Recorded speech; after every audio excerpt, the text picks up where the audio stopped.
Oh, ito, pakinggan pa natin. Itong isang balita tungkol dyan. Ang pangit ng audio nung kanina. Ito, baka maganda na. Umalma ang ilang miyembro ng gabinete sa pagtrato sa kanila ng mga senador sa pagdinig tungkol sa... Wow, umalma ang ilang miyembro ng gabinete dahil sa pagtrato sa kanila ng Senado. Putang ina, pagtrato sa kanila, pasigaw lang, tanong lang na paulit-ulit, nasasaktan na sila. Samantalang si Pangulong Duterte, yung trato nila kay Pangulo, hindi nila tinitignan.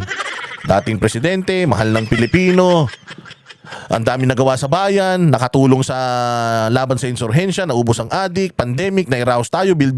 Ang daming mga nagawa ni Pangulo. Tapos sila, nabubuli sila dahil lang tinatanong sila kung sinong mga nag-utos sa kanila. Samantalang si Pangulo, ipinakulong nila sa ibang bansa, sarili nilang lahi, pinadala nila doon, walang abog-abog, walang due process, tapos sila ang binubuli. Tapos sila ang biktima, sila ang kawawa. Utang ina tong mga to. Wala kayong mga karapatan. O diretso. Pag-aresto kay dating Pangulong Rodrigo Duterte. Kaya raw ayaw nila dumalo sa hearing dahil nabubuli lang sila. Nasa frontline ng balitang yan, si Mayan Los Baños. Alam nyo, kaya ayaw nyo umattend kasi nga tatanungin kayo ng mga senador patungkol sa sino talaga at ano talaga ang motibo nyo. Hindi to sa mabubuli kayo. First off, bakit kayo ibubuli kung alam nyo naman sa mga sarili ninyo that you just did the right thing.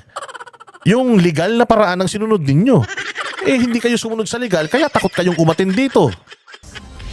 Sino nga ba ang nag-utos na pasakayin si dating Pangulong Duterte sa eroplano papuntang The Hague matapos siyang maaresto? Yan ang paulit-ulit na tanong ni Senator Bato de la Rosa kay PNP-CIDG Chief Nicolas Torre na siyang nanguna sa pag-aresto kay Duterte. Sagot ni Torre, The order that I received from the Chief of the Philippine National Police is to serve the warrant and ensure his delivery to the 250th Wing, to the team that will deliver him to The Hague. pero nalabuan dyan si Senator Bato. I have a team You of are the deputies one there. there. Wala si SOJ doon. Ikaw ang nagkarga sa kanya sa aeroplano. Ayan, kasi nung tinatanong na yan, sinabi niya, it's better if SOJ answers. Anong SOJ answers? Ikaw yung nandun, ikaw yung pinakamayabang dun eh. Ikaw yung pinakakupal dun eh. Di ba? Ikaw yung nagsasabi, ako 2-star general, ako pinakamataas dito. O ikaw yung pinakamataas dun eh. Tapos ngayon tinatanong ka, magtuturo ka ng iba. Ha? Utangin na ba't hindi mo ituro yung katabi mong ano? May kulangot sa muka. Hindi ba? Yung katabi mo mukha mapanghi. Walang hiya kayong kakapal ng mga mukha nyo. Kaya tinatanong kita, who gave you the order? Sir, I take my orders from the Chief of the Philippine National Police. O, Chief National Police. O, di nagkabistuhan, nag-utos si Marbil. O, tinan mo sasabihin nung amo niyang, ewan ko ba kung pinsan to ni Barbie. Pero nang si PNP Chief Marbil na ang tanungin, in-invoke niya ang executive privilege. So, General Marbel, are you lying? Sir, I'm not lying, but I just want to have the executive privilege po regarding this matter. Executive privilege, gunggong, hindi ka kasali dun. O, hindi ka kasali dun, sir. Sinasabi mo executive privilege to longest ka? O, eto, sinasabi, arrest him and bring him to The Hague. Yun lang, just give me an airplane. That's simple, just give me a plane and I will put him there. Di ba, yabang-yabang ni Torre, magpa-interview, ang lakas ng loob magpa-interview, tapos ngayon, pagtatanungin mo siya tungkol sa kayabangan niya, sa interview, iba na sagot niya. Oh, kaya yabang nyo. Kala nyo kasi hindi kayo mabibisto eh. Nandito na tayo eh. Executive privilege ka dyan. Dito na umalma si Justice Secretary Boying Rimulya. That's why we didn't want to attend the last hearing because this is what we were expecting, ma'am. We didn't want to be bullied. No, we're not bullying you, sir. Nobody's bullying We're I not bullying think you, sir. that They are just asking questions. Abogado ka pa naman. Boying Rimulya. Hindi ba ganyan ng mga abogado pag nagtanong pa ulit-ulit, ang mga investigador pag nagtanong pa ulit-ulit? Napakaluwag nga sa inyo ng Senate eh. Nakakapagpaliwanag pa kayo. Kahit na nagsasalita pa yung committee chairman, nagsasalita kayo. Sa Congress, hindi pwede yan. Kung sa Congress kayo nag-hearing, putang ina na contempt kayo lahat. Sinigawan na kayo ni Paduano. Pumapayag nga yung committee chairman na kino-coach ni Nunal. Yung pambansang spokesperson ng PNP na napakasinungaling. Si Inday Garutay. Kino-coach nga niya si General Torre, hindi nga nagagalit yung mga Hindi nga nagagalit etong committee chairman eh. Kung si Paduano nandiyan dyan, nakita niya kino-coach. Hoy, ba't mo kino-coach? Sino ka ba? Ano ka ba? Resource person ka ba? Abogado ka ba niya? Kung abogado ka niya, bawal kang tumabi dyan. Doon ka sa likod. Hindi ba? Buti nga pasalamat kayo. Wala nga mga barumbado, tarantado na mga ganyan magsasalita eh. Di ba? Oy, kung si Abante ang nag-interpellate sa inyo, baka matai kayo. Di ba? Kung yung mga congressman ang mag-interpellate, talagang babastusin kayo. Yun ang talagang mga bastusan sa Kongreso. Pero dito sa Senado, ang bait nila sa inyo. Kahit nagsasalita sila, niriribat nyo. pinuputol, kina-cut off ninyo, hindi sila nagagalit sa inyo. Yung mga tanong na yes or no sa Congress, naku po, pag hindi ka sumagot ng yes or no, yari ka dyan. Yes or no lang yung mga tanong, hindi ba? Oh, maswerte nga kayo diyan sa hearing ni ni Amy Marcos, tsaka sinasabi mo binubuli ka. Isang babae si Amy tsaka isang si Bato de la Rosa, dadalawa sila, binubuli kayo. Ang dami-dami nyo diyan. May mga kasama pa kayong abogado. Ang simple lang ng tanong, sinong nag-utos? Sinong nag-utos? Bakit hindi nyo sabihin, Amerikano ba yan? Di ba kasi kung kapwa nyo Pilipino, di ba dapat alam ninyo? Walang hiya, napakasinungaling nyo kasi. So ngayon, nagagalit kayo, hindi kayo binubuli. Sinungaling lang talaga kayo at ayaw nyong mahuli sa mga kasinungalingan ninyo, kaya gusto nyo na lang manahimik. Giit pa ni Rimulya, You're trying to make people admit something that they will not admit. nanindigan si Rimulya Bakit? Bakit nga? Bakit ka? Sabihin mo na kasi, sir, we cannot tell you the name because the person is not Pinoy. The person is a billionaire from ganito. The person is a congressman. Halimbawa, the person is the speaker of the house, something like that. Or the person is from here and there and everywhere. Di ba, ba't hindi nyo kasi masagot? Kaya hindi nyo masagot kasi alam nyo, mapapahamak kayo pare-pareho. Nagsasasabi mo. na sumunod sa due process ang pag-aresto kay Duterte dahil 7 taon nga raw nag-imbestiga ang ICC. Natanong din kung bakit agad-agad isinuko ang dating Pangulo sa The Hague at di man lang kinonsidera ang extradition. Nakasaad daw kasi sa diffusion notice ng Interpol na arestuhin si Duterte at magsagawa ng extradition. Wala mo sinabi dito surrender. Diba? Ang klaro eh. Galing dun sa diffusion. Diffusion nga, hindi pa yan red notice. Pinamigay nyo na eh. According to the diffusion, extradition. Ang sabi nyo, extradition is only being requested by the arresting country. Okay. Okay, so ibig sabihin walang request. Hindi nga pwede extradition. Why? Kasi nga, we do not adhere and we are not part of ICC anymore. Kaya hindi pwede yung extradition. Kasi nga kung mag-extradition ang ICC sa Pilipinas, hindi natin i-honor kasi wala silang jurisdiction. Putang ina niyan, walang jurisdiction sa Pilipinas, dumaan sa Interpol, ibinigay nila, pero sa ICC din napunta. O so nakipag-coordinate tayo o hindi? Gago talaga eh. Pinapaikot-ikot niyo yung batas eh. Okay lang sana kung yung Interpol ibinigay si Pangulong Duterte sa ibang korte. Hindi, sa ICC. Sinasabi ninyo yung ICC, hindi na tayo konektado, hindi na tayo dapat nakikipag-coordinate doon. Bakit nandoon ngayon si Pangulo? Gago talaga itong mga to eh. Extradition lang. Pero ayon kay Rimulya, hindi raw yan uubra dahil hindi na miyembro ng ICC ang Pilipinas. Kung miyembro po tayo ng ICC, nakakatulong sana kay President Duterte na hindi Dito sinasabi niya kasi, mag-ICC tayo ulit. Pasok tayo ulit sa ICC. Ang sinasabi niya, hindi na tayo member ng ICC, kaya hindi pwede extradition, kaya pinamigay na lang natin. Putang ina niyan. Di mas tarantado yun. So dahil hindi na tayo member, pamigay na lang natin. All the more nga, hindi tayo member, all the more na dapat kinip muna natin si Pangulong Duterte dito. After ng deliberations, after nating itanong sa mga kinauukulan, mga nakakaalam tungkol nito, di sana, na natin.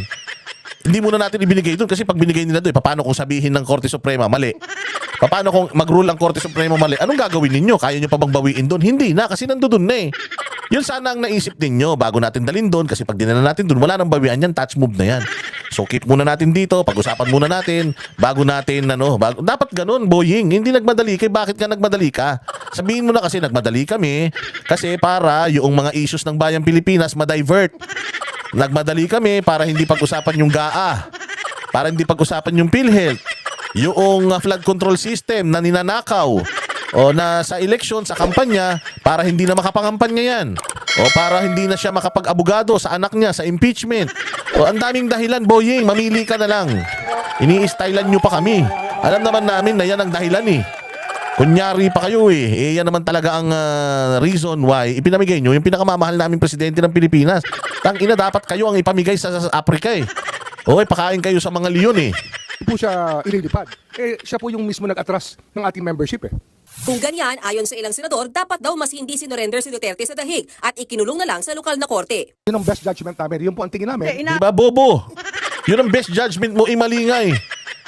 Ang best judgment mo, ibigay siya sa pulis na humuhuli sa kanya at dadalhin siya sa ICC. Hindi nga tayo member ng ICC. Tanga mo. Ang best judgment diyan, nagstay sana muna dito. O kaya kinulong niyo muna tapos saka niyo i-confer kumbaga tawag dito kayo call a friend kayo.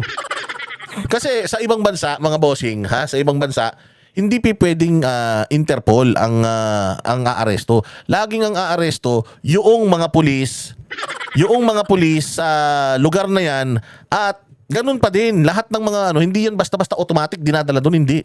Kahit sa ang mga bansa ipinaliwanag kanina, yung mga malalaking mga bansa, ang ginagawa is hihingi pa rin ng tulong sa gobyerno tapos yung gobyerno pa din ang magde-decide whether susuko or hindi, pero may due process. Dadaan talaga sa mga korte. Even ICC, punsya naman to, tatanga-tanga rin to talaga eh. Even yung ICC, meron silang checklist. Nasunod ba tong mga mga proseso na to? Meron mga checklist doon eh. Nakausap ba yung anak? Nabigyan ba ng abogado? Na humarap ba yan sa korte sa Pilipinas? May mga ganun eh. Finill out nyo yun eh. Di ba kung sana doon sa mga checklist na yun meron kayong kulang, di sana pinabayaan nyo munang makumpleto natin yung checklist bago natin pinalipad. Hindi ba? Kasi ito ang pinakamasaklap dyan. Umaga pa lang pinaniliwanag na ni Duterte na mali. Hindi sumusunod si General Torre. Dahil bobo eh. Walang alam sa batas eh. Ang alam lang niya, i-enforce yung hulihin. Yun lang ang gusto niyang gawin. Pero hindi niya iniintindi na mali na yung ginagawa niyang paghuli. Malungkot to kasi mamaya niyan, nakikita nga ng mga mas nakakabatang mga pulis, ganito nang gamitin nila. Kasi noong panahon ng martial law, before martial law, alam natin yan eh, na arestado ka. Ano kaso ko? Sa presinto ka na magpaliwanag. Di ba ganun? Bawal na yun eh. Bawal na yun. Tapos bumalik na naman tayo sa ganun. Arestado ka tapos sahig ka na lang magpaliwanag. Tinanggal na nga yan nung constitution natin. Kaya nga nagawa yung mga articles na yan. Kaya nga nagawa yan para hindi na maabuso yung mga inaaresto. Para magkaroon ng proseso, lahat ng inaaresto dapat haharap sa mga korte. O ito lang yung inaresto na putang na hindi na humarap sa korte, diniretso na dun. O paano pa natin mababawi yan? Sabi ko nga kung biglang mag-ruling ang Korte Suprema in favor kay Duterte na mali talaga yung proseso. O Boying, pwede ka bang sampal-sampalin ng 32 million na Pilipino? Ganun na lang. Diba? Pwede na ba yun? Pwede bang tadyakan ka sa itlog ng 32 million na Pilipino, makabawi man lang sa best judgment mong katarantaduhan? Na mabuti po sa ating bansa. Ayon naman kay Paano naging nakabuti sa bansa? Anak ng tinapay. Supreme Court Associate Justice Adolfo Azcuna, legal ang warrant of arrest na inisyu ng ICC. Pero ang surrender na ginawa kay Duterte ay hindi tama. Oh, coming from a dating as justice sa Supreme Court. Walang problema, sabi nga namin, walang problema sa ICC warrant of arrest, sa Interpol, walang problem. Dumaan lang sana sa tamang proseso. Si Pangulong Duterte accorded ng mga nandoon sa checklist, no, nakasama niya ba lahat? Proper legal counsel. Na-check man lang ba yung kanyang kalusugan? Binigyan ba siya ng clearance? Ng doktor niya, hindi lang kasi ng doktor kwak-kwak lang ng doktor niya na umalis. So, di ba? Ilang oras yung biyahe, tapos tinan mo, gamot, meron ba siyang gamot? Alam ba ninyo, mga bossing, na si Pangulong Duterte, 27 gamot ang iniinom niya sa isang araw. At kahit isa sa 27 na yan, simula nung dinala siya sa dahig, wala na siyang naiinom. Wala na siyang naiinom. Kasi nga, mahigpit daw yung dahig sa gamot. At kilala daw ang dahig sa conventional ba tawag doon or traditional sila. Hindi daw sila basta-basta nagbibigay ng gamot. Hindi na pipili yun sa kondisyon ni Pangulong Duterte, diabetic, 80 years old.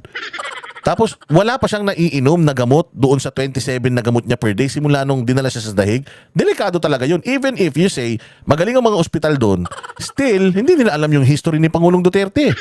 They still have to know kung ano yung mga sakit ni Duterte, tests ni Duterte. Paano kung biglang isa sa mga vital organs niyan mag-fail dahil sa hindi niya pag-inom ng mga maintenance drugs niya? Imagine, yun yung mga sinasabi natin na mga proseso na dapat nasunod bago pinadala yan doon. Diba sa ibang bansa? Buwisit kasi ito si General Torre at ito si Remulla eh. We don't have a treaty. Then we cannot surrender the suspect to the ICC under this section because this section requires that the surrender be pursuant to a treaty.